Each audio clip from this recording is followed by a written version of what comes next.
97.1 FM The Drive presents the Behind the Song podcast, taking you deeper into classic rock's most timeless tunes. Here's your host, Janda. In this episode of Behind the Song, we'll peel back the curtain on the lyrics of Limelight by Rush and the famously private man who wrote those lyrics, the late, great drummer, Neil Peart. Peart was a drummer so skilled, so ferociously powerful, and at the same time so meticulous and nuanced that most other drummers the world over have given him his proper and rightful credit as one of the very best of all time. He was, of course, naturally gifted on the instrument and began taking lessons at around age 13, where he grew up in St. Catharines, Ontario. By his own admission, he was built awkwardly, with bad ankles, and was not very good at playing hockey, which early on made him somewhat of an outsider among his peers in school. That and the fact that he was a very bookish kid to begin with. When he discovered drumming, he became obsessed with learning everything about it. And he never stopped learning from other masters throughout his life, even taking lessons from jazz master Freddie Gruber in the mid-90s when he was already a rock legend, and with Peter Erskine in the 2000s, instruction which altered his approach to playing. This, along with releasing his own instructional videos, cemented the nickname he had acquired from fans and other musicians, the Professor. He said of this, "What is a master but a master student? And if that's true, then there's a responsibility on you to keep getting better and to explore avenues of your profession." But the jazz influence was always there. Gene Krupa and Buddy Rich, jazz greats who blew minds behind the drumsticks, were early influences on his style, as were rockers Keith Moon, John Bonham, and Ginger Baker. After moving to England at 18 to try and make it as a musician there, but not having much luck, he came back home to Canada and resigned himself to working for his father selling tractor parts.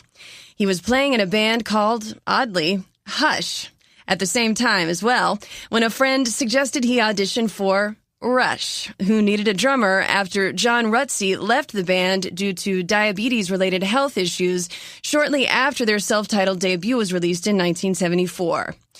It was so obvious to bassist and vocalist Geddy Lee and guitarist Alex Lifeson that they had found their new drummer when Peart showed up in a beat-up old car with his drums stored in trash cans, the fourth person to audition for the role, that they said they actually felt embarrassed for the fifth person scheduled to audition, who was waiting in the wings, writing down charts to try and remember their songs.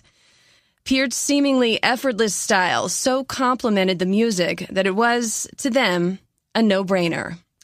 And there was immediate respect between the three, but also a learning curve for them all. Lee and Lifeson had grown up together as childhood friends in Toronto and were co-founders of the band. So Peart was not only new to Rush in the playing, writing, and recording dynamic, but was also sort of a third-wheel character, at least at first, in the friendship dynamic of Lee and Lifeson. And there is, of course, no guarantee that it could have worked. If you've ever been the new kid in school, you know how difficult this can be. But for Peart, this initial period of being the odd man out was short-lived. The trio went on tour a mere 2 weeks after he joined, so it was really an out-of-the-fire and into-the-frying-pan situation, go time. The respect between these members of Rush was always apparent. These were three individuals who took their craft very seriously, and Peart had one more gift that made him even more valuable to the band. He could write the lyrics. Peart immediately started contributing to the lyrics of Rush songs, with a wide range of influences from books that he read, referencing philosophers like Friedrich Nietzsche, Aldous Huxley, and somewhat controversially, Ayn Rand. The literature of John Steinbeck and Virginia Woolf, as well as fantasy writers, and he quickly became the principal lyricist for the band, which suited Lee and Lifeson just fine, as they preferred to focus on writing the music. By the time the band headed into the studio to record their 8th album, Moving Pictures, which was released in 1981, Rush had done the unthinkable. Mainstream success had come their way with the release of their 2112 album in 1976. And they found themselves going from a band that played wherever they could in the very early days, in burlesque houses or pool halls, to opening up for bands like Uriah Heep and Kiss, and then headlining their own arena tours, constantly on the road with more and more elaborate stage productions. Moving Pictures would be their most successful album and would continue to grow their fame, which Neil Peart was downright uncomfortable with. To all the members of Rush, the trappings of fame were somewhat silly.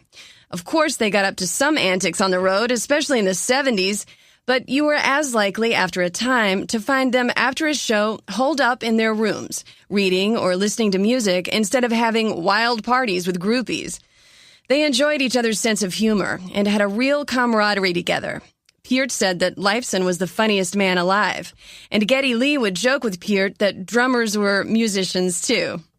Their overriding goal was to always play better, write better songs and albums, and they liked impressing each other with their music's complexity and esoteric lyrics. They were always a band for the fans, supported by fans buying their music and buying tickets to their legendary concerts. They were not always given praise by rock critics, particularly in the early days, many of whom just didn't seem to get the heady lyrics and complex arrangements of the songs. Some did, but many didn't. To get an idea of how Rush felt about this, just watch Alex Lifeson's hysterical blah blah speech when the band were finally inducted into the Rock and Roll Hall of Fame in 2013. You can find it on YouTube. The critics' opinions certainly didn't stop Rush. The band's fans have been called the Trekkies of rock in a slight from Rolling Stone magazine, comparing them to the devoted fans of the Star Trek series. Indeed, with every album, every tour, Rush grew ever more popular to their fans, to the point that the already introverted Neil Peart penned the lyrics to a song that described his increasing discomfort with being in the public eye. Limelight. The song's title is a callback in a way. Back in '76, they named their live double album All the World's a Stage, taken from William Shakespeare's play As You Like It. The play contains a famous monologue, which contains the line, "All the world's a stage, and all the men and women merely players," which Peart references in the song's lyrics. The play deals with the dividing of human life into 7 ages of man, which are infant, schoolboy, lover, soldier or reputation seeker, justice or possessor of wisdom, pantaloon or lost vitality, and finally, old age.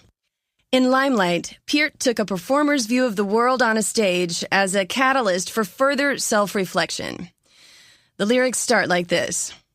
Living on a lighted stage approaches the unreal for those who think and feel, in touch with some reality beyond the gilded cage.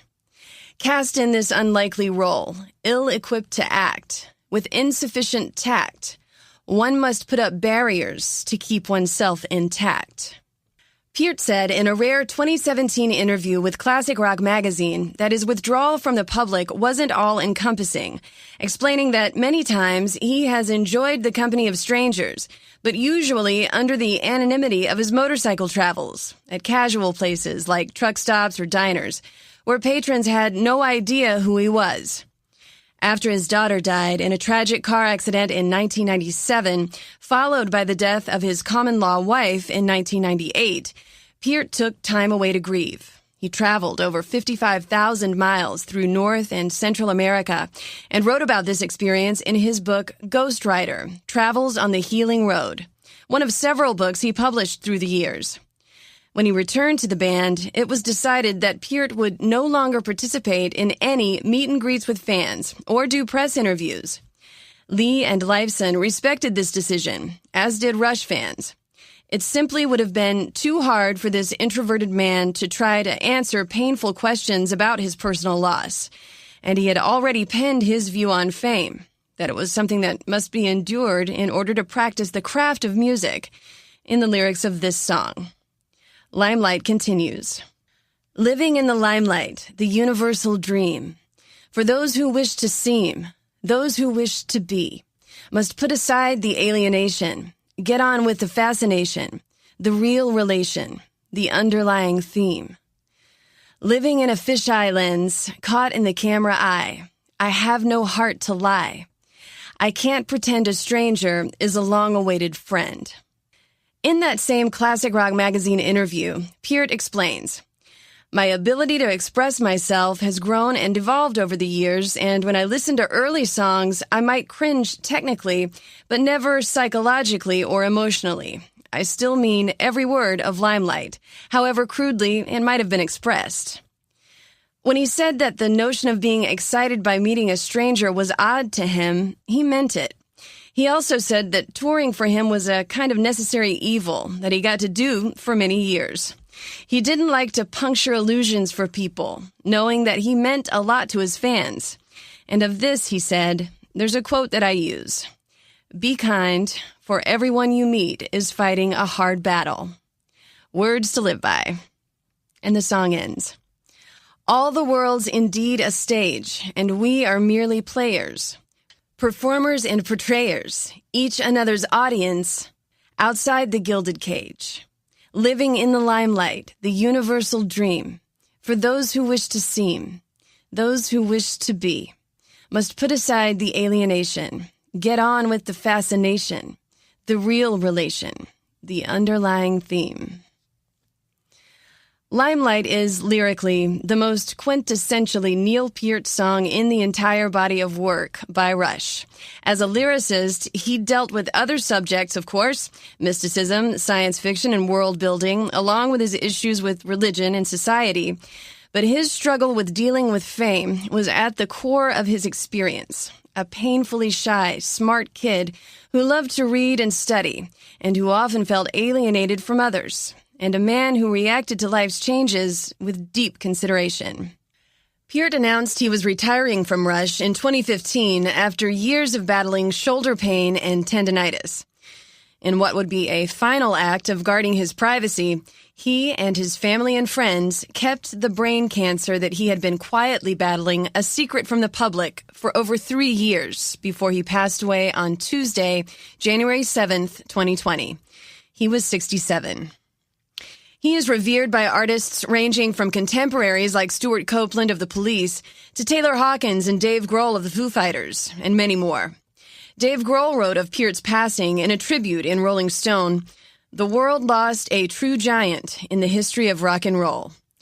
It was also Grohl who said of Peart's nickname, The Professor, that, quote, "We all learned from him."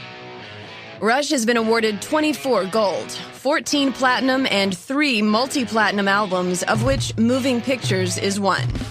The band has been nominated for 7 Grammy Awards, and they were inducted into the Canadian Music Hall of Fame in 1994. Neil Peart also collected numerous awards for his drumming and as a percussionist, as well as for his songwriting. To see some candid, excellent photographs of Peart, check out the book Rhythm and Light by his widow, the photographer Carrie Nuttall. The two were married in 2000, and their daughter, Olivia, was born in 2009. The cover of the book shows Peart's hands at rest, holding his drumsticks. As for the remaining members of the band, Alex Lifeson and Geddy Lee continue to be friends, as they have been since their school days, and are now the caretakers of the rich legacy of Rush. And the band's music lives on with the fans. The Trekkies of rock aren't going anywhere anytime soon.